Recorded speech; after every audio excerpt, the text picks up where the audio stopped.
السلام علیکم ورحمۃ اللہ وبرکاتہ۔ معزز ناظرین حضرات، ہمارے یوٹیوب چینل میں آپ حضرات کا استقبال ہے۔ امید ہے آپ لوگ بخیر وعافیت ہوں گے۔ جو لوگ بے گناہ قید خانوں میں قید ہیں، جیلوں کے اندر بے گناہ جیلوں میں سڑ رہے ہیں، ان لوگوں کے لیے میں بڑا خوبصورت عمل پیش کر رہا ہوں کہ ان کے گھر والے، ان کے گارجین ان کے لیے یہ عمل کریں گے تو انشاءاللہ بہت جلدی انہیں جیل سے، قید خانے سے رہائی مل جائے گی۔ دیکھیے، کچھ لوگ وہ ہوتے ہیں جو گناہ کر کے گئے ہوں گے جیل کے اندر، کچھ لوگ ایسے بھی ہوتے ہیں جو بے گناہ جیلوں کے اندر چلے جاتے ہیں، یعنی غلط مقدمے ان پر لگا دیے جاتے ہیں اور غلط مقدموں کی وجہ سے وہ جیل میں چلے جاتے ہیں۔ تو بہت سارے لوگ ایسے ہیں جیلوں کے اندر جو بے گناہ سڑ رہے ہیں، بیچارے پریشانی کے عالم میں ہیں۔ ان کے گارجین، ان کے گھر والے، ان کے اہل و عیال اگر چاہتے ہیں انہیں جیل سے واپس لانا، تو ہر آدمی چاہتا ہے، وہ بے شک پیسہ بھی لگاتا ہے، وقت بھی لگاتا ہے، سب کچھ لگاتا ہے اپنے عزیز کو جیل سے چھڑانے کے لیے۔ تو سارے کام کر رہے ہیں آپ، قانونی کارروائی آپ کر رہے ہیں، کریے۔ اس کے ساتھ ساتھ ایک عمل میں بتا رہا ہوں، اس عمل کو بھی کریے۔ میں انشاءاللہ یہ بات دعوے سے کہہ سکتا ہوں کہ اگر آپ نے یہ عمل کیا تو بہت جلدی وہ جو آپ کا عزیز جیل کے اندر ہے، انشاءاللہ وہ جیل کے باہر ہوگا۔ وہ جو آپ کا عزیز قید خانے میں ہے، انشاءاللہ قید سے باہر ہوگا۔ آپ کو کرنا کیا ہے؟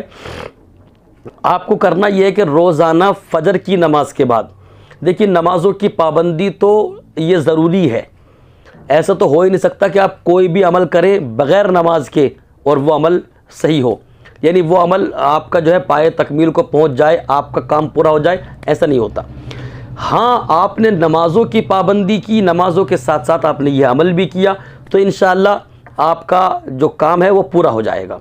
کرنا کیا ہے؟ آپ کو 5 وقتہ نمازوں کا آپ کو عادی بننا ہے، نماز وقت پر پڑھنی ہے، اور فجر کی نماز کے بعد ایک مرتبہ سورہ فتح جو 26ویں پارے میں ہے اور ایک مرتبہ سورہ طور جو 27ویں پارے میں ہے، ان دونوں سورتوں کو روزانہ فجر کی نماز کے بعد آپ کو پڑھنا ہے۔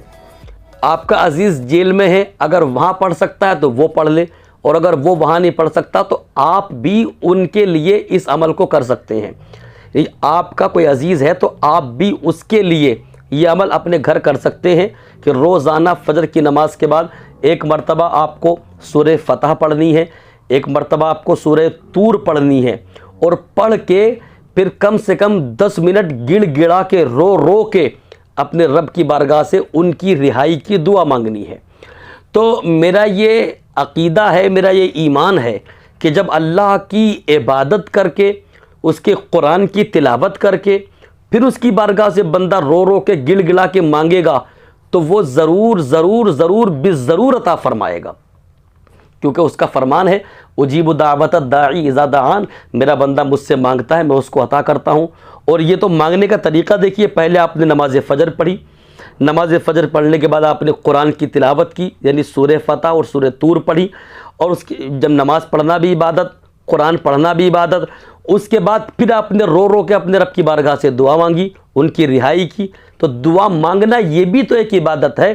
تو جب آپ ایک عبادت کر کے دوسری عبادت کر رہے ہیں، دوسری عبادت کر کے پھر اپنے مولا کی بارگاہ سے گڑ گڑا کے مانگ رہے ہیں، تو ایسا ہو ہی نہیں سکتا کہ مولا آپ کو عطا نہ کرے۔